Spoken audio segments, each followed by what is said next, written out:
السلام عليكم ورحمة الله وبركاته.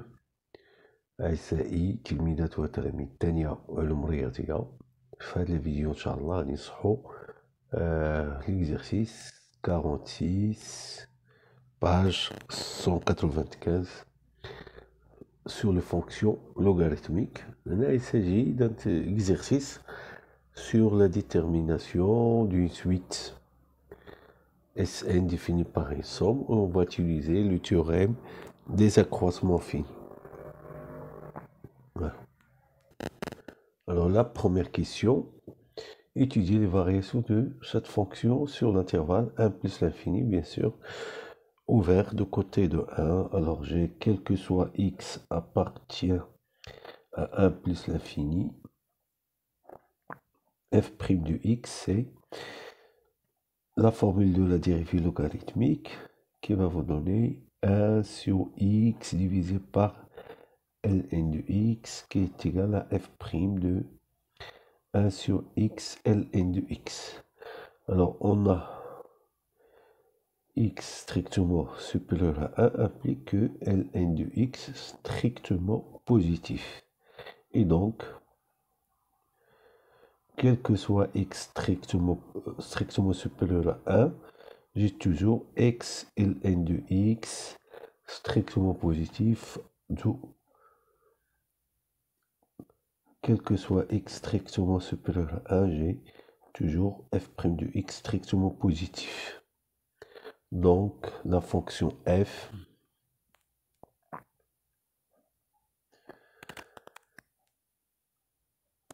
est strictement croissante sur l'intervalle 1 plus l'infini. Voilà. Ils ont demandé seulement les variations, pas les tableaux de variation. Donc, pour la deuxième question, il s'agit de prouver. Deuxième question. Montrer. Alors, pour K appartient à n étoile. Alors, montrer que on doit montrer l'inégalité suivante. F de K plus 1 moins F de K inférieur ou égal à 1 sur K fois Ln de K. Alors, cette inégalité, c'est facile puisque on a K d'abord, il est strictement supérieur. Bon, là, l'énoncé doit contenir la condition K doit être strictement supérieur de 1. Donc, il faut exclure. Dans l'énoncé, on doit même prendre K au moins égal à 2. Voilà. Donc, K supérieur strictement à 1, inférieur à K plus 1. Puisque f est strictement croissante, alors j'ai f de K inférieur ou égal à f de K plus 1. Et donc, j'ai déjà l'inégalité f de K plus 1 moins f de K positif. Il me reste l'autre inégalité. L'autre inégalité, je vais utiliser le théorème des accroissements finis. Alors, je vais appliquer ce théorème à l'intervalle K plus 1, à la fonction f. Donc, on a f, bien sûr, il est continu sur l'intervalle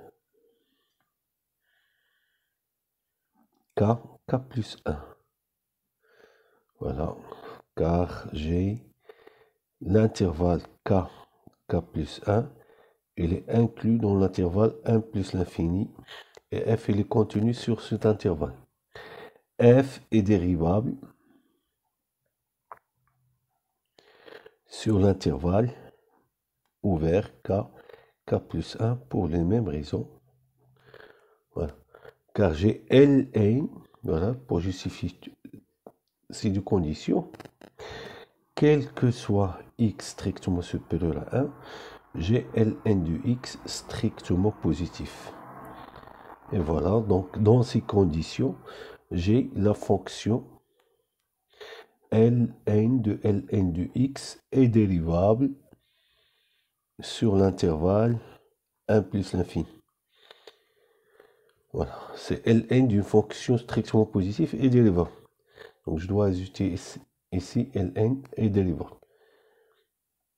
Donc les deux conditions sont vérifiées. Alors d'après le théorème des accroissements finis, il existe un certain C qui appartient à K plus 1, tel que f de K plus 1 moins f de K est égal à K plus 1 moins K fois f' de C. Alors f de K plus 1 moins f de K, K plus 1 moins K, c'est 1, f' de C, c'est 1 sur C, ln de C. Donc il suffit d'encadrer ce nombre-là. Alors on a C strictement supérieur à K, ce qui implique que ln de K strictement inférieur à ln de C, qui est strictement supérieur à 0, puisqu'on a K strictement supérieur à 1. Donc, je peux multiplier les deux inégalités. J'ai K strictement positif inférieur à C, et j'ai aussi ln de K strictement inférieur à ln de C strictement positif. Ceci, on multiplie le terme à terme, ça donne K, ln de K strictement inférieur à C, ln de C, et toujours c'est une inégalité stricte. Et ceci par l'inverse vous donne 1 sur C, ln de C strictement inférieur à K, ln de K. Alors en remplaçant ceci par cette expression, on obtient f de K plus 1 moins f de K est inférieur ou égal à 1 sur K ln de K. Et donc, j'ai l'inégalité, la double inégalité.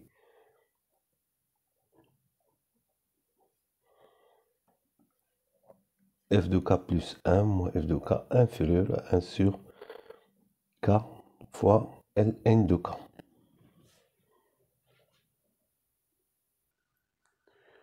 Alors, la dernière question. On pose pour Tn supérieur ou égal à 2, Sn c'est 700. Alors, je rappelle, ce symbole sigma signifie, c'est la somme des termes L1 sur 2, Ln de 2, 1 sur 3, Ln de 3, et je m'arrête à n, Ln de n. C'est-à-dire, je fais la somme de ces termes en remplaçant à chaque fois K par les entiers naturels qui sont compris entre 2 et n, compris ou égal. Alors, bien sûr, je vais utiliser cette inégalité. Voilà, je vais calculer les limites par encadrement. Alors, commençons par 1 sur 2 ln de 2. Il est inférieur, supérieur ou égal à f de 2 moins f de 3, d'après la formule qu'on a déjà démontrée. De même pour 1 sur 3 ln de 3, il est supérieur à f de 3, f de 4 supérieur ou égal à 0. Alors, je continue l'écriture de ces inégalités jusqu'à bien sûr 1 sur n, ln de n, et c'est f de n moins f de n plus 1 supérieur ou égal à 0.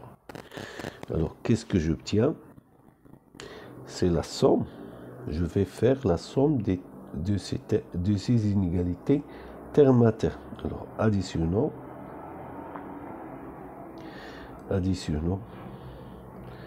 ces inégalités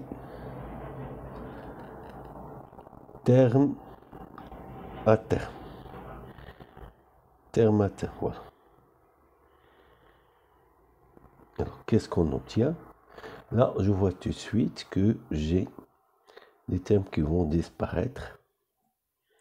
C'est ce qu'on appelle la télescopie.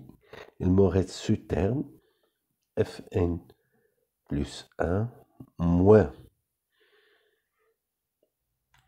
f de 2, et c'est 0, et c'est notre somme Sn. Alors je vais remplacer Fn plus 1, c'est quoi? C'est Ln de Ln de n plus 1 moins Ln de Ln de 2 inférieur égal à Sn. Et je vois tout de suite que la limite de cette suite, c'est plus l'infini. On a la limite de la suite Ln de Ln plus 1 moins Ln de 2 est égal à plus l'infini. Donc, la suite Sn converge aussi vers plus l'infini.